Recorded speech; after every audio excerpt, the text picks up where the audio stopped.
तर नमस्कार मित्रांनो, जय शिवराय. तर आता आम्ही जातोय कॉलेजला. आज इंटरनल आहे, पहिलाच दिवस आहे, एक्झाम आहे आज. तर अभ्यास झाला आहे तसा.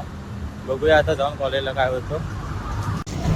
तर माझ्यासोबत हर्ष आहे, संजोग आणि सायराज आहेत. आता आम्ही जातोय.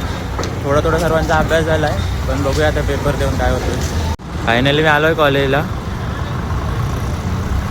कॉलेजला काहीतरी फंक्शन होतं, त्याची तयारी चालू आहे इकडे.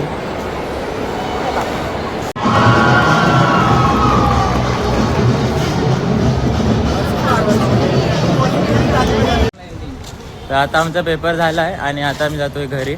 आज 2 पेपर होते, दोन्हीचे पेपर मस्त केलेत. अभ्यास तर काही जास्त केला नव्हता, पण अभ्यास करताना पण पेपर कसे लिहायचे ते आमच्याकडून शिका गाईज. आणि उद्या 2 पेपर आहेत, परत घरी जाताना उद्याच्या पेपरचा अभ्यास करायचा आहे. तर आम्हाला भूक लागली आहे, आता आम्ही जातो जरा खायला चायनीज भेळ. वाजलेत आता 12 वाजले, भूक लागले जाम. चायनीज भेळ खाऊन दाखवतो तुम्हाला. शायरा झाला आहे. तर आता आम्ही आलो खाऊन वगैरे, स्टेशनला पोचलो आहे. सर्व जातील आता आपापल्या घरी आणि आपण भेटूया आता पुढच्या व्हिडिओमध्ये.